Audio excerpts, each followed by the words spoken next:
In the last month alone, we have gotten 3 archaeological discoveries that change everything we knew about ancient India. At Kilnamandi, Tamil Nadu, we have found evidence of trade between Indus Valley and the prehistoric South Indian civilization. We have found an even older Stone Age settlement in Chennanur, Tamil Nadu, and at Maski, Karnataka, we might have found a whole new 4,000-year-old civilization. So let's jump into it. So approximately 3,700 years ago, someone of some importance in South India died. They were cremated and their ashes were put in a sarcophagus. That sarcophagus was adorned with something that will shock archaeologists 3,700 years later. It was decorated with carnelian beads from Indus Valley civilization. Wait, what? Specifically, these were popular in the southern sides of Indus Valley civilization in modern day Gujarat and Maharashtra. Wait, there are Indus Valley sites in Maharashtra? Get with the times, man. What this proves is that there was a trade relation in between Indus Valley civilization and the Proto-Dravidian civilization. Wouldn't that be somewhat expected? But what is absolutely mind-boggling about this is that this is the time period that all Indus Valley artifacts stopped appearing outside of it, meaning that they had effectively stopped trade with the rest of the world. This would make it the latest instance of trade with Indus Valley civilization. That's not where the coolness ends.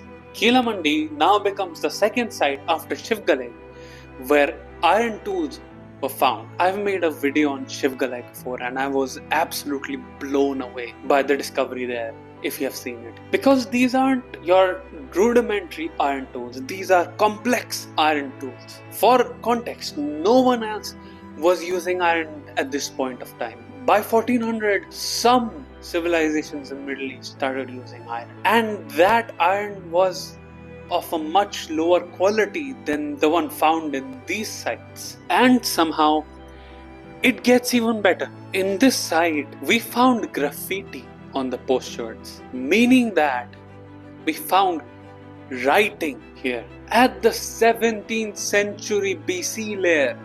Oh my god!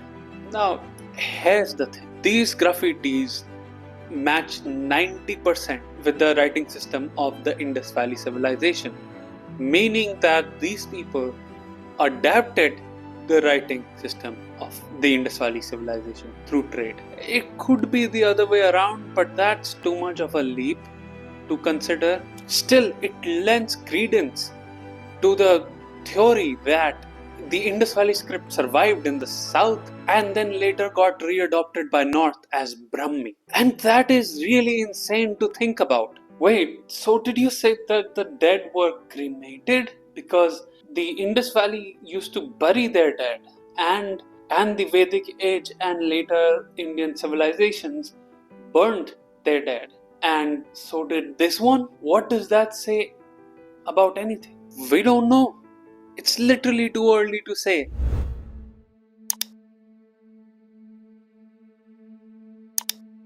In Chennanur, which is a small hamlet near Chennai, excavations had been going on for the last few months. The archaeologists seem to be finding microlithic tools, which are smaller, finer Stone Age tools, usually associated with later development of Stone Age societies. They usually start appearing right before a society starts to turn into a settled Neolithic farmer society.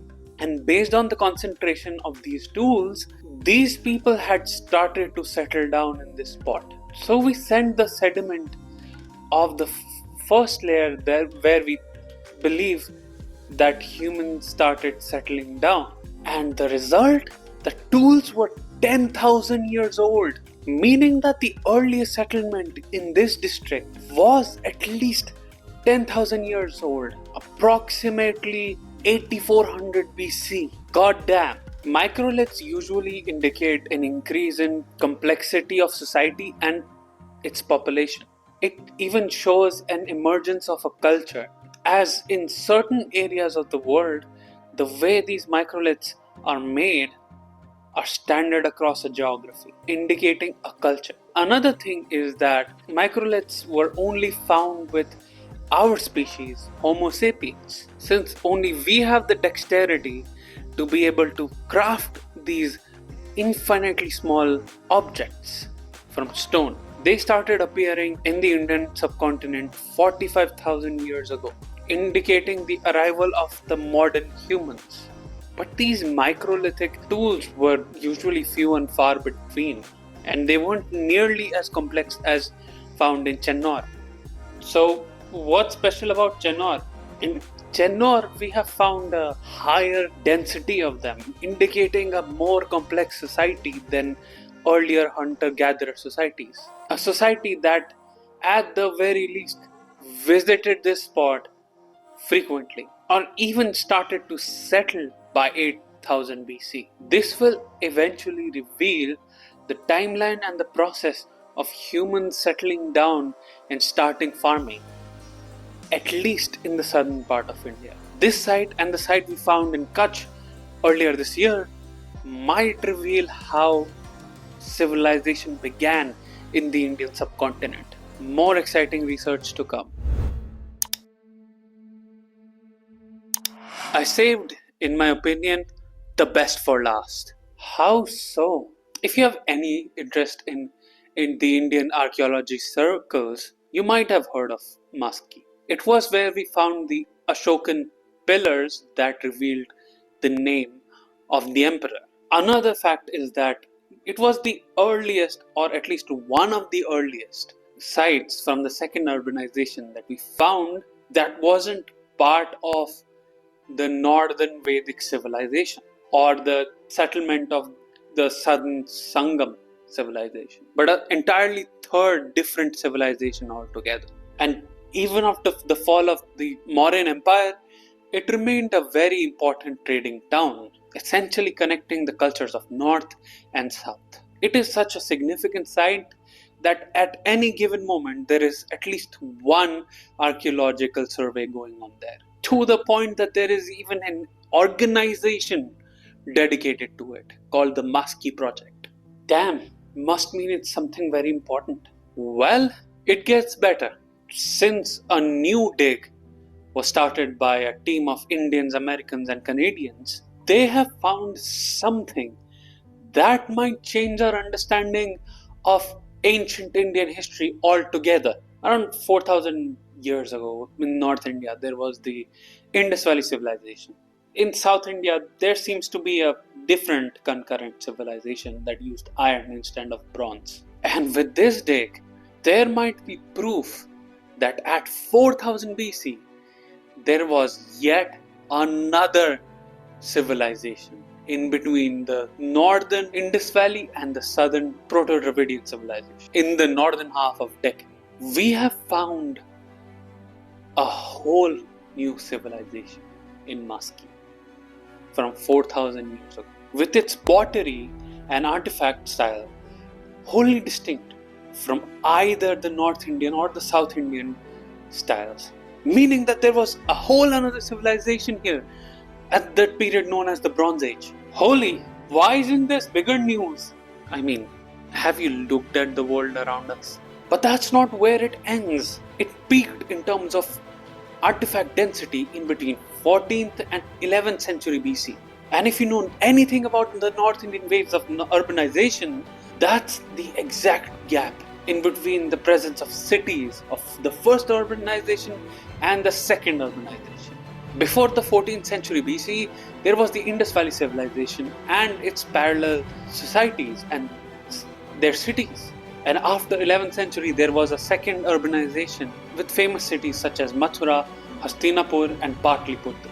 In between those two time periods, there was a serious lack of cities that could be found in North India. And even in South India, there is a loss of density in terms of artifacts being found in that time period. But this site at Maski not only survived this transition, it thrived during it.